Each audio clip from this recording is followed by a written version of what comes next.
Hello and welcome to this lecture on spectatorship. It's mainly linked to La La Land but can be applied to a number of basically any text.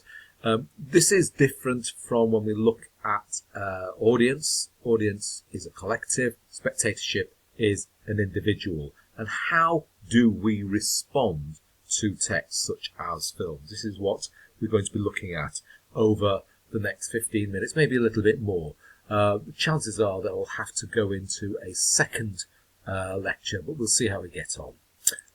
So, one of the key things about watching La La Land is about female spectatorship, and this, of course, links in with the whole concept of Jackie Stacey. In fact, we could argue that La La Land is a casebook study of how Jackie Stacey's theory of stargazing actually functions. So what you need to learn, or what will you learn hopefully?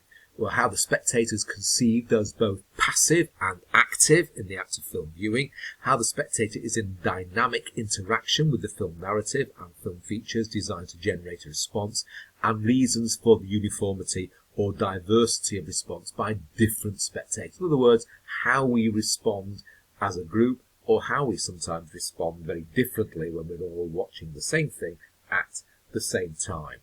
So let's deal with some of these concepts. What do we mean by passive spectatorship? This is the idea that the producers of the film's meaning, or the way they want you to read the film, is the one that you take. That somehow you are manipulated into believing a certain message. Okay?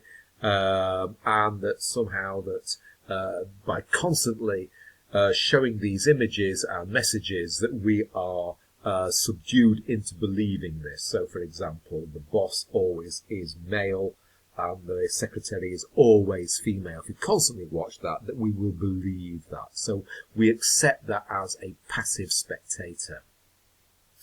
When we watch films, how do we do this? How far do we accept, or do we actually start to rebel against? Sorry about the image, that blocking part of this. It shouldn't be there. I did try to get rid of it.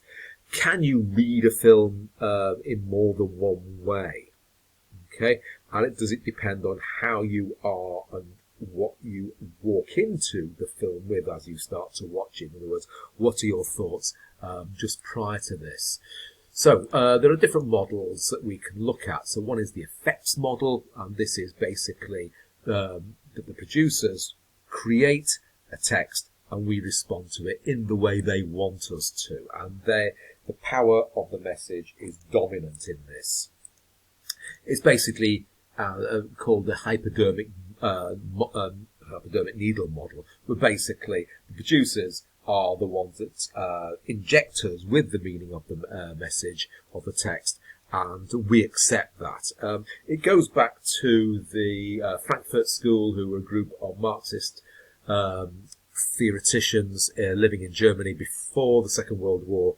Many of them had to leave. They were examining how did the German people respond to the propaganda the Nazis were putting out, and that's how they tried to understand the different ways that the Nazis managed to get control of Germany.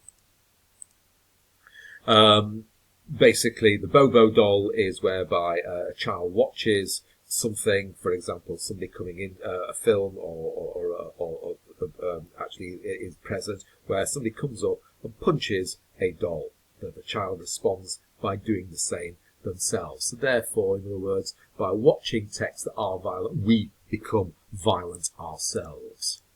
This has been in the news, and quite often leads to what we call moral panics. So, for example, the fact that the two boys that killed James Bulger in 1993 supposedly watched Child Play 3 and were involved in the murder. And this led them to do the murder. Another example is Clockwork Orange, whereby a number of rapes and violent attacks happened after the film, and that Stanley Kubrick, the director of the film, actually withdrew the film out of circulation in the UK until his death in 1999. It is now available.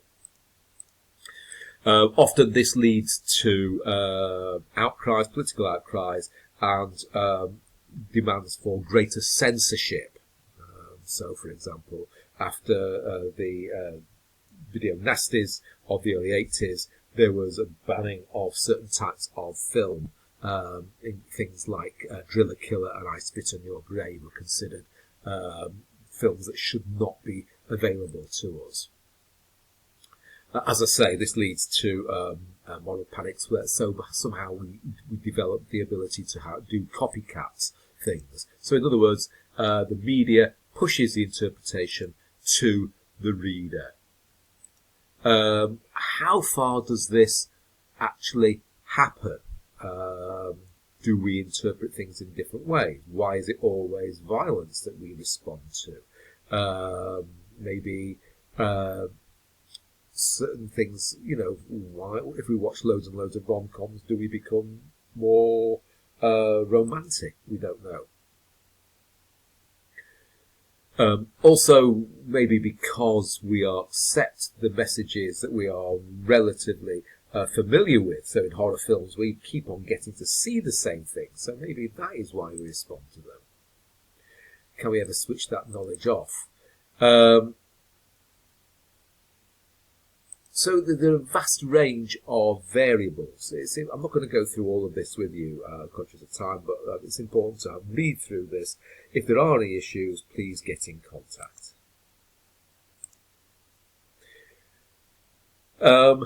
Can there be many different readings of a film? Why do we always respond in the same way? So, for example, why do we want the good guys to win? Why do we want the villains to fail? This is maybe one way that might not necessarily completely linked in with this idea of the hypodermic needle. I wouldn't worry about this too much, but it's important to be aware of some of the ideas. This makes it a little bit more complicated, this idea of limited pluralism. So, where do we come into this, we as the viewer? How far do we become our own authors, if you like? And to some extent, this has started to, this model of the uses and gratifications helps us start to move away from a purely passive. So in other words, we actually want to watch certain things, certain types of film, because they give us something, give us a certain type of pleasure, but we don't necessarily respond to it all the time. This is a fairly crude, active model. As I say, it gives us gratification and pleasure. So this gives the power then lies with the audience, not the producers, because we can read films in the way that we want. So therefore we can watch a film or any text, read a book, for example, purely because we want to forget about the problems of the outside world. They create diversion, it's escapism, or it might be give us information purely for pleasure. The audience is in control, and consumption of the media helps people with issues such as learning, emotional satisfaction, relaxation, maybe even helps with issues of personal identity, etc. Controversial, the theory suggests that consumption of violent images can be helpful rather than harmful. In other words, we watch something that's violent, and this can actually placate us in some way. This sort of builds on this idea, so that, in other words, we can actually read a film in many different ways. Sometimes we can be passive, and sometimes we can be active.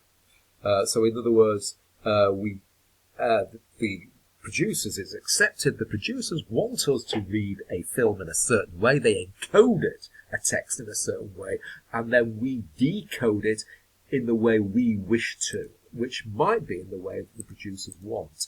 So in other words, we become possibly passive and sometimes active with the same text. Okay? So there is the dominant or preferred reading. So this is the one that the producers wished us to take away with us. There's a negotiated reading, so that we are sometimes in between.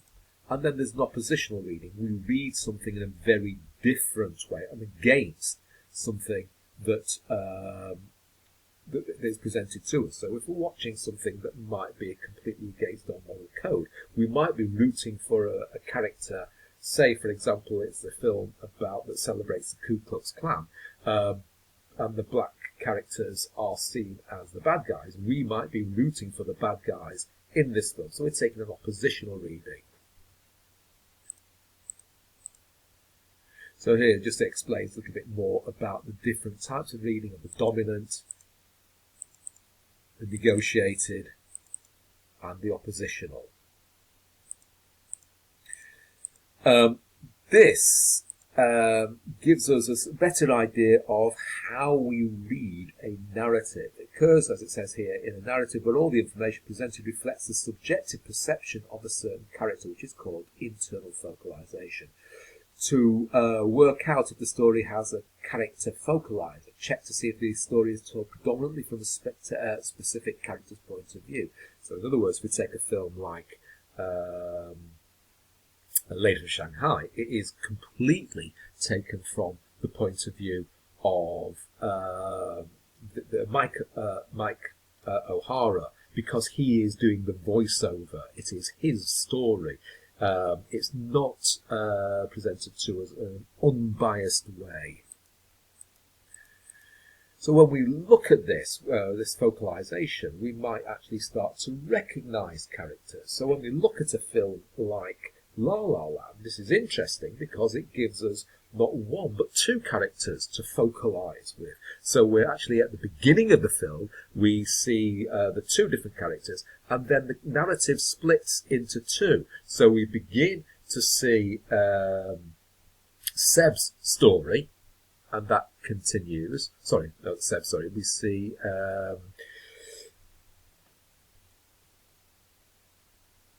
story. And then the narrative goes so far with that, so they actually meet in the restaurant, and then it goes back to Seb's story. So we get two different strands or narratives happening at the same time, and we are asked to choose whose story we want to, or which character we want to sort of focus on. And then that goes again at the end, where we get given two different endings, and again we can choose which one we prefer. And then we can choose whose story, so whose alignment are we with? Is this a passive process? No. Well, in this film, the film is actually asking you to be an active spectator. We might choose to go against that. So, for example, quite clearly, to some extent, Seb is seen as somebody who needs controlling or needs somebody in his life to be able to function properly. He has goals, but doesn't seem to be able to function properly without somebody else. Maybe we like him, maybe we don't, but we can choose whose allegiance we give.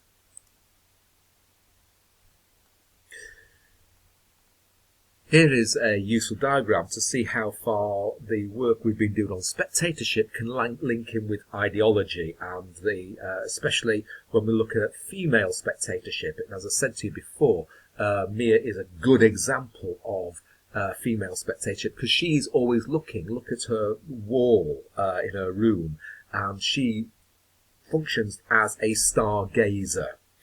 Here next is I'd like you to have a go at this activity, and then there are a number of questions I'd like you to have a go at and have a think about as well. Look at these key areas here, make notes of this, and think about how this functions as well. And here are some more activities for you to do in your work. So make a note of these and complete these, as well as the notes in your from the textbook. Thank you.